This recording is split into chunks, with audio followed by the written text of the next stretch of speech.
මේ අපි ගිය සෙනසුරාදා දවසක ගියපු ලස්සනම ගමනක්. ගොඩක් කාලෙකින් වීඩියෝ එකක් අරන් එන්නත් බැරි වුණානේ. ඒ නිසා මේ යන ලස්සන ගමන වීඩියෝ කරන්න හිතුවා. අපි සෙනසුරාදා රෑ තමයි ගෙදරින් යන්න පිටත් වුණේ. එතකොට අපිට ඉරිදා උදේම ඇවිදින්න යන්න පටන් ගන්න පුළුවන්. සඳුදාත් මෙහි නිවාඩුවක් තිබ්බ නිසා ඒ නිවාඩු දවස් දෙක අල්ලලා තමයි ඉතින් ගියේ. මෙයාලට ඉතින් වාහනේට නැග්ගාම නැග්ග වෙලේ ඉඳන් බඩගිනි. ඒ නිසා ඉතින් යන ගමන් මැක්ඩොනල්ඩ් එකෙන් නතර කරලා කෑමත් අරගෙනම තමයි අපි නවාතැන් ගත්ත තැනට ගියේ. නාපෝලියේ ඉඳන් පැය 3:00ක් වගේ ගියා අපිට මේ ගමන යන්න. මේ තියෙන්නේ අපි නවාතැන් ගන්න බුක් කරගත්තු අපේ හොටෙල් එක. අපි මෙතන රෑ 2ක් ඉන්නවනේ. ඒ කියන්නේ සෙනසුරාදා රෑ ඉරිදා රෑ. ඉරිදා රෑත් ඉඳලා සඳුදා හවස වෙද්දි තමයි අපි ගෙදර එන්න පිටත් වෙන්නේ.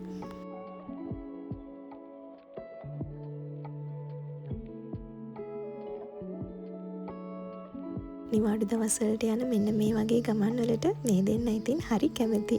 උඩ පැනලා තමයි යන්නේ.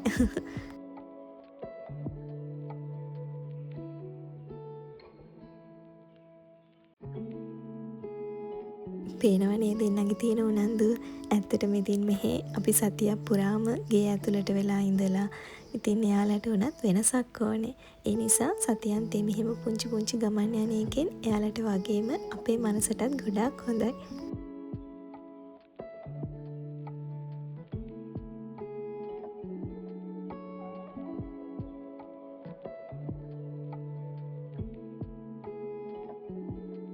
මේ තියෙන්නේ අපේ පුංචි කාමරේ. ඇත්තටම හරිම ලස්සනට පිරිසිදුවට අපි ආස කරන විදිහටම තිබුණා.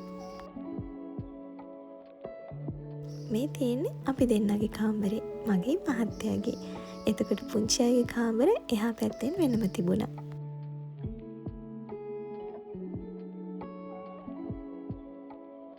මෙන්න මේ ෆොටෝ එකේ තියෙන දේ බලන්න තමයි මෙච්චර දුර ගෙවාගෙන අපි මේ ඇවිත් ඉන්නේ. ඉරිදට තමයි ඉතින් ඒක බලන්න යන්නේ. ඒක නිසාමයි අපි සෙනසුරාදා රෑ වුණත් ගෙදරින් එන්න පිටත් වුණේ. එතකොට ඉරිදා උදේම අපිට ඒක බලන්න යන්න පුළුවන් නේ.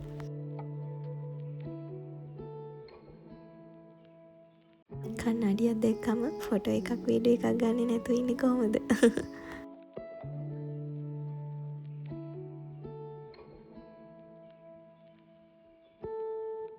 මේ තියෙන්නේ පොඩි දෙන්නට තිබුණ කාමරේ. හැමදේම ඉතින් හොඳ ලස්සනට පිරිසිදුවට තිබුණා. මුලින්ම බඩගිනි කියලා කියපු නිසා ආපු ගමන්ම අපි කට්ටියම ඉක්මනට වොෂ් එකක් දාලා ඇඳුම් ටික මාරු කරගත්තා. ඊට පස්සේ අපි මැක්ඩොනල්ඩ් එකෙන් ගෙනාවු කෑම ටික කන්න යන්න තමයි මේ හදන්නේ.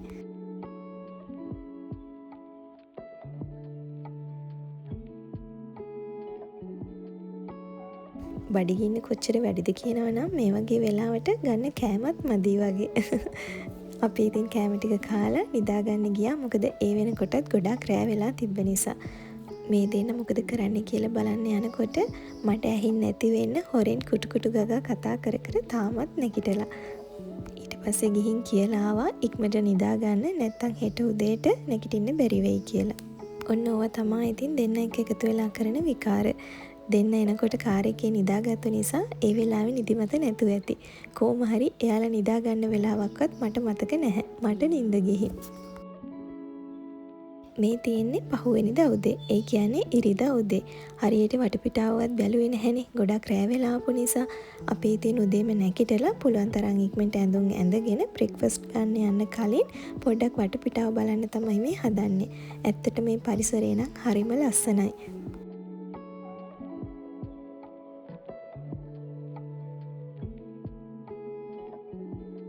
ඔය පැත්තෙන් වටපිටාව බලනකොට අර පල්ලෙහා පොඩි පාක් එකක් තියෙනවා දැකලා දෙන්න ඒ වෙලේ ඉඳන්ම කෑ ගහන්න ගත්තා පාක් එකට යාලට යන්න ඕනි කියලා. ඊට පස්සේ ඉතින් ෂේප් කරා අපි බ්‍රෙක්ෆාස්ට් අරගෙන අපේ ගමන ගිහිල්ලා ඇවිල්ලා අපිට එතන පාක් එකට යන්න පුළුවන් කියලා. මේ තියෙන්නේ අපේ කාමරේ පැත්තෙන් තියෙන බැල්කනි එක. ඒ පැත්තෙන් බලනකොට නම් මාරම ලස්සනට තමයි පේන්නේ. මේ වගේ කොළපාට පරිසරයක් දකිනකොට ඉතින් මට පුදුම තරම් ආසාවක් දැනෙනවා. හිතට හරිම නිදහස් සැහැල්ලු බවක් දැනෙනවා. ඇස් දෙකට හරීම සනීපයි. ඉක්මනට ෆොටෝස් ටිකකුත් ගහගෙන අපි ගියා ඉක්මනටම බ්‍රෙක්ෆාස්ට් එක ගන්න. මොකද නැත්තම් අපේ ගමන යන්න පරක්කු වෙනවනේ.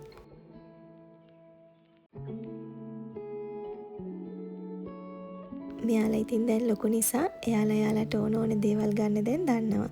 ඒ නිසා අපිට මේ වගේ ගමන් යන්න දැන් ලේසි.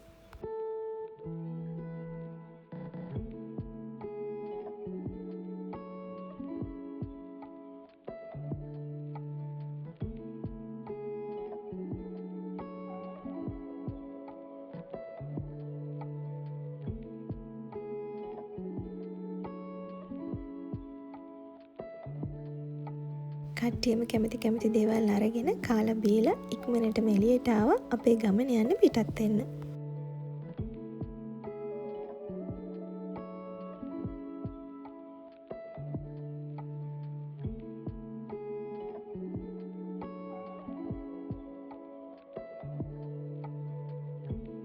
යන ගමන් ඉතින් සින්දුවකුත් අහගෙන යන්න එපා. නැත්තම් ඉතින් ගමන කම්මැලිනේ.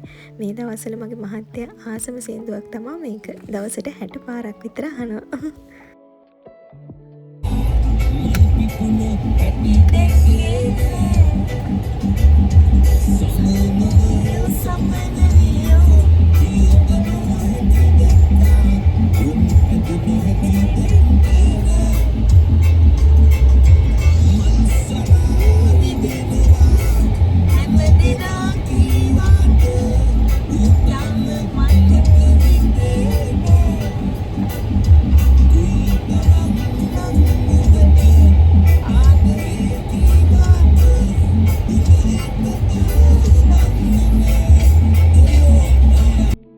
සින්දු කියන්න බැරි එක වෙනම දෙයක්. හැබැයි ඉතින් බැහැයි කියලා නොකිය ඉන්න ඕනෙත් නැහැනේ. ඔන්න ඔය පුළුවන් විදියට කියලා ජොලිය යන්න ඕන.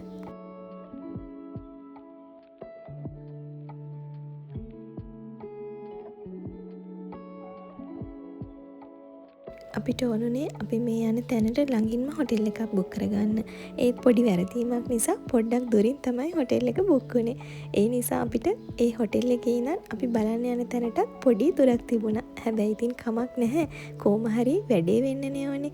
මෙන්න මෙතන බලන්න තමයි අපි මේ දවස් ගාණක් ඉඳන් ප්ලෑන් කරලා ආවේ. ගොඩක් අය මෙතනට යනකොට කියන්නේ අපි ත්‍රුල්ලි බලන්න යනවා කියලා. හැබැයි මේ පූල්ලියා කලාපේ ත්‍රුල්ලි වල අගනුවර ලෙස හඳුන්වන අල්බෙරෝ බෙල්ලෝ. මෙතන තියෙන්නේ එකම වගේ හදපු ගෙවල් සෙට් එකක්.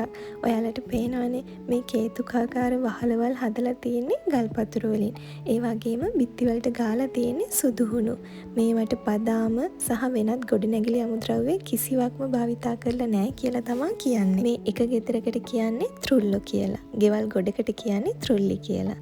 1996 වර්ෂයේදී ලෝකුරුමයක් බවටත් පත් වෙලා තියෙනවා. ඒ වගේම මේ ගෙවල් හදලා තියෙන්නේ හැම දේශගුණික තත්වයකටම ඔරොත්තු දෙන විදිහට. අපි මෙන්න මෙතන කඩේට ගියාම ඒ කෙනා අපිට කිව්වා එයාලගේ උඩට ගිහිල්ලා මේ වටේටම බලන්න පුළුවන් කියලා. අපි එයාලගෙන් පොඩි දේවල් ටිකක් ගත්තා. ඒ නිසා තමයි එහෙම කිව්වේ. ඊට පස්සේ අපි 4 දෙනා මෙතනින් උඩට ගියා. බලන්න උඩට ගියාම වටපිටාවම හරිම ලස්සනට පේනවා. මේ බලන්නකෝ අලු පාට සුදු පාට මේ විදිහට එකතු වෙච්ච එකම හැඩේ තියෙන වහලවල් තියෙන ගෙවල් සෙට් එකක් මේ විදිහට දකිනකොට ඇත්තට මේක හරිම අමුතු ලස්සන දර්ශනයක්. ඉස්සර මේ ගෙවල් හදලා තියෙන්නේ ඕනම වෙලාවක කඩලා දාන්න පුළුවන් විදිහට. తాවකාලිකව ඉදි කරපු ගෙවල් තමයි තිබිලා තියෙන්නේ. දැන් නම් ඉතින් මෙතන තියෙන හැම ගෙයක්ම ඉස්සර ඉඳන්ම තියෙන ගෙවල් නෙමෙයි. වැඩිපුරම තියෙන්නේ දැන් සංචාරකයන්ට බලන්න හදපු ආකෘති. ජනප්‍රවාදවල නම් ඉතින් තව එක කතා තියෙනවා. ඉතාලියේ මේ ගෙවල් බලන්න ඕන නම් මේ පූල්ලියා කියන කලාපයට යන්නම ඕන.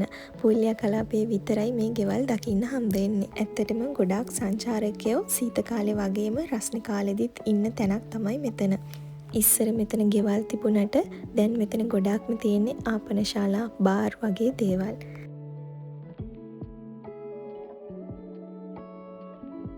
ඇත්තටම වීඩියෝ එකෙන් පේනවට වඩා ලොකු ලස්සනක් මේක S2කින්ම දකින්න ලැබෙනකොට පේනවා. හරිම ආස හිතෙනවා. ඒ වගේම තමයි මේ බිත්ති අල්ලලා බැලුවම හරි සීතලක් දැනෙනවා. අපි ගියපු දවසේ නම් ගොඩාක් රස්නේ දවසක්. ඒ රස්නෙත් එක්ක මේ බිත්තියකට හේතු වෙලා ඉන්නකොට දැනුනේ පුදුම සනීපයක්.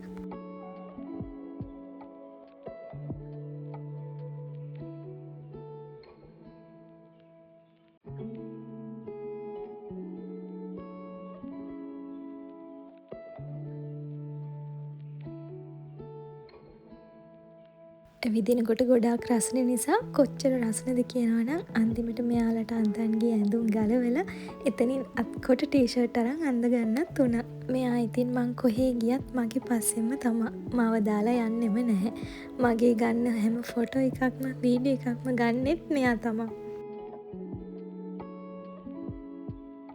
ඇවිදලා ටිකක් බඩගිනි වගේම මහන්සිත් වැඩි නිසා අපි කන්න ඕනි කියලා හිතුවා. ඒත් මෙතන රෙස්ටරන්ට් කීපයකටම ගිහිල්ලා තමයි අන්තිමට මෙන්න මෙතන නැවතුනේ. මොකද සමහර ඒවල පොඩි අය කනේව නැහැ. මෙතන විතරයි එයාලා කන්න ආස දේවල් තිබුණේ. ඒ නිසා අපි මෙතනින් කාලා ආයේ ගෙදර එන්න පිටත් වුණා. අපි ගියාට වඩා ඉක්මනට එළියට එන්න ෂෝට් කට් එකකුත් හම්බුණා. ප්‍රශ්නෙත් වැඩි නිසා අයිස්ක්‍රීම් එකක් කෑවොත් හොඳයි කියලා හිතුණා. මං ගත්ත අයිස්ක්‍රීම් එක නම් මාරම රසට තිබුණා. වැඩිපුරම කන්න කැමති කෝන් එකේ දාපු අයිස්ක්‍රීම් වුණාට මේ වගේ වෙලාවට ඒකේ කන එක හරි අමාරුයි. මොකද රස්නේ නිසා ඉක්මනටම දිය වෙනවා. අපි ඉක්මනටම කොහෙවත් නවතින්නේ නැතුව අපේ හොටෙල් එකට ආවා. පොඩි දෙන්නා නම් තාත්තත් එක්ක පාක් එකට ගියා. මං කෙලින්ම කාමරයට ආවා. රෑට මොනාද කන්නේ කියලා හිත ඉන්නකොට අපි පොඩ්ඩක් සර්ච් කරලා බැලුවා. එතකොට ඒ අවටම ඉන්දියන් රෙස්ටොරන්ට් එකක් තියෙනවා කියලා දැක්කා. ඒ නිසා තීරණය කරා රෑට ඉන්දියන් රෙස්ටොරන්ට් එකකින් කන්න යමු කියලා. මොකද දවසක් දෙකක් වෙන්න ඉතාලි කෑම විතරක්ම කෑවතින් අපේ රසට මොනා හරි කන්න හිතෙනවා. ඉතින් අපිට සමානයිනේ මේවල තියෙන කෑම. ඒ නිසා අපි කට්ටියම රෙස්ටොරන්ට් එකට ආවා. මේක හරිම ලස්සනට යාලා හදලා තිබුණා. ඇත්තටම බලන පැත්ත දැක්කම ආස හිතෙන විදිහට තමයි තිබුණේ. ඒ වගේම හරිම පිරිසිදු පාටයි. මොනවාද ගන්න කියලා තෝරගන්න නම් සෑහෙන වෙලාවක් ගියා. අන්තිමට තෝරලා ඉතින් පොඩි අයට වෙනම අපිට වෙනමයි කෑම ගත්තා. එයාලා මේ පරාට වලට බිරියානි වලට එහෙම ආස නිසා අපි කට්ටිය කැමති විදිහට කෑම ගත්තා. ගත්තු කෑම නම් හරියටම වීඩියෝ කරගන්න බැරි වුණා. මොකද කට්ටියම බඩගින්න හිටපු නිසා. ඒවල සුවඳ එනකොට තවත් බඩගිනි වැඩි වෙනවනේ.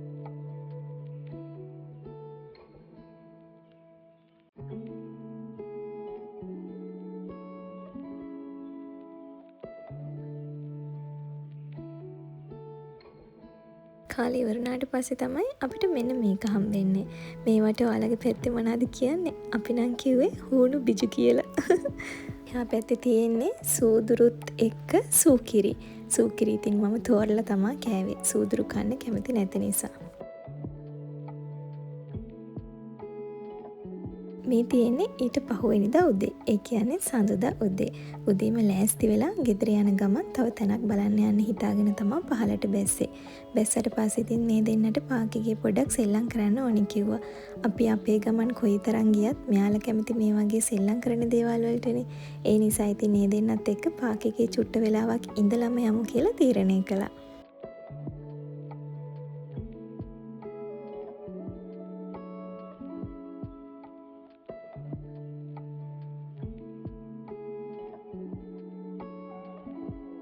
ඊට පස්සේ ඉතින් අපේ ගමන යන පිටත් වුණා. මේ යන දිගටම මේ තියෙන්නේ ඔලිව් ගස්. හරිම ලස්සනයි. මේ කාලේට නම් ඉතින් ඔලිව් ගෙඩි නැහැ. ඒ වුණාට ඉතින් මේවා වගා කරලා තියෙන විදිය දැක්කම ඒ පරිසරය දකිනකොට හරි ආස හිතෙනවා.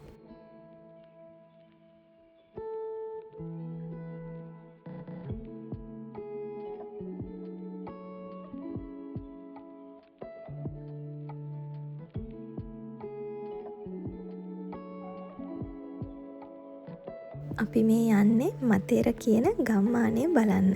ඒකත් ඉතාලියේ තියෙන බලන්න වටිනම විදියේ දෙයක්. ඒ නිසා එන්නකො මාත් එක්ක. ඔන්න ඕක බලන්න තමයි අපි ආවේ. ඔයාලට හිතාගන්න පුළුවන්ද මේ ගෙවල් මේ විදියට හදන්න නැත්තේ කොහොමද කියලා? මේ සම්පූර්ණයෙන්ම එක ගම්මානයක්. හැබැයි දැන් නම් මෙතන මිනිස්සු ජීවත් වෙන්නේ නැහැ. ඒ වුණාට පහලට යනකොට රෙස්ටොරන්ට් බාර් වගේ දේවල් තියෙනවා. මතේර කියන්නේ දකුණු ඉතාලියේ බසිලිකාතාවල පාෂාණමය සිටි එක තියෙන නගරයක්. මේවල ජීවත් වුණු මිනිස්සු හරිම දුක්ඛිත ජීවිතයක් තමයි ඒ කාලේ ගත කරලා තියෙන්නේ. ඒ නිසාම 1952 දී ඒ ජීවත් වුණු පවුල් මෙතනින් ඉවත් කරලා තියෙනවා. ඊට පස්සේ තමයි මෙතන විවිධ කෞතුකාගාර ආපනශාලා හිම බිහි වෙලා වාණිජමය වෙන්න පටන් අරන් තියෙන්නේ. කන්දක් හාරලා තමයි මේ ටික මෙතන මේ විදියට හදලා තියෙන්නේ. හරි පුදුමයි නේද? අර ඈතින් පේන්නේ වහල වෙනුවට ගලක් තියෙන ලස්සන පල්ලියක්.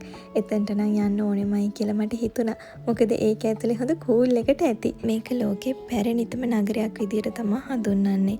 ඒ වගේම 1993 ලෝක උරුමයක් බවට පත් වෙලා තියෙනවා. ඒ විතරක් නෙමෙයි දකුණු ඉතාලියේ ඒ වගේ පිළිගැනීමක් ලැබිච්ච පළවෙනි ස්ථානය මේක කියලාත් සඳහන් වෙනවා. පොඩි අයගෙන් පල්ලෙහාට යමුද කියලා අහනකොට එයාලා ටිකක් අදිමදි කරා.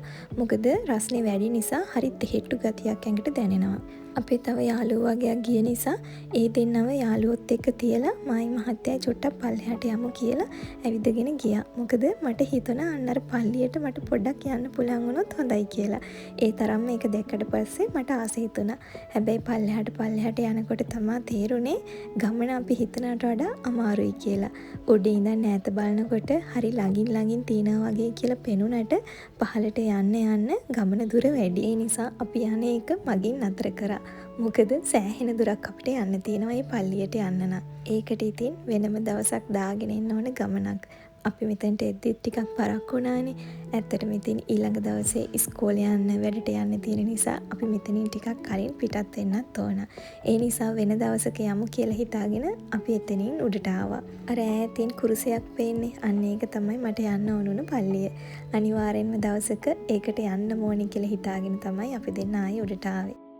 සෑහෙන තරම් දුරක් වුණත් මේ විදියට පහළට බැහැගෙන ගියාට ඇත්තටම ඒ ආපු ගමනට වඩා 3 ගුණයක් විතර තව ඉස්සරහට යන්න තිබුණා.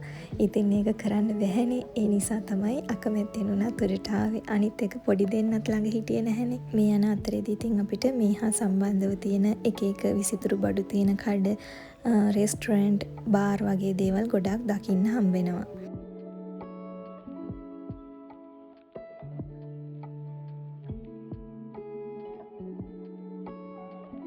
ඉතින් අපි මතේර බලන්න ආවා කියලා මතක් වෙන්න මැග්නට් එකක් ගන්න කියලා තමයි මෙතනට ආවේ. ඒ ආවම ඉතින් හරියම ලස්සන දේවල් තමයි තියෙන්නේ.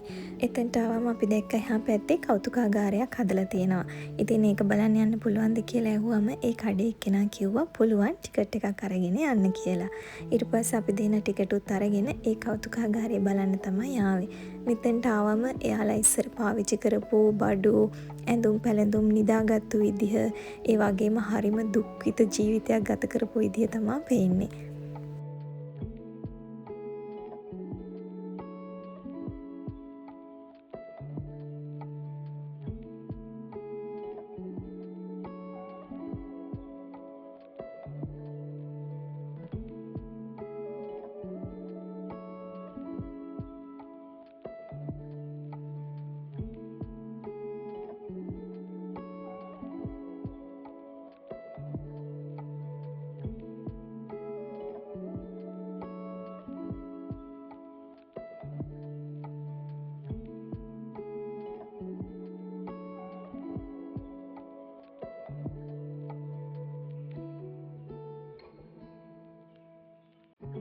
මේ කෑලි තියෙන්නේ එයාලා ඉස්සර වයින් හදපු විදිහ. ඒකට පාවිච්චි කරපු බෝතල්, අර ගැලුම්, ඒ වගේ දේවල්.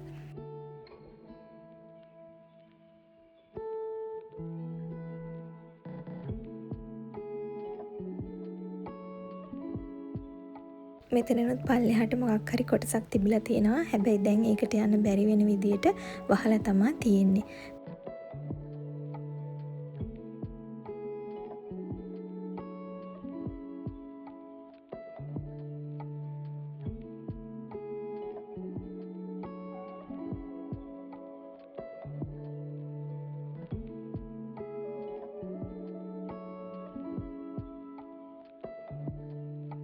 මේ බලන්නකො මේක මේ තියෙන්නේ එයාලා ඒ කාලේ වතුර ගන්න පාවිච්චි කරපු ලිඳක්. ඇත්තට මේකේ අඩියෙම වතුර ටිකකුත් තියෙනවා. ඒ වගේම කට්ටිය මෙන්න මේ බාල්දිය ඇතුළට කාසි දාලා තියෙනවා මම දැක්කා. මොකක් හරි යාළගේ විශ්වාසයක් ඇති මේකට කාසි දැම්මහම මොනා හරි ලැබෙනවා කියලා. අපිත් ඔය එක විශ්වාස තියෙනවානේ.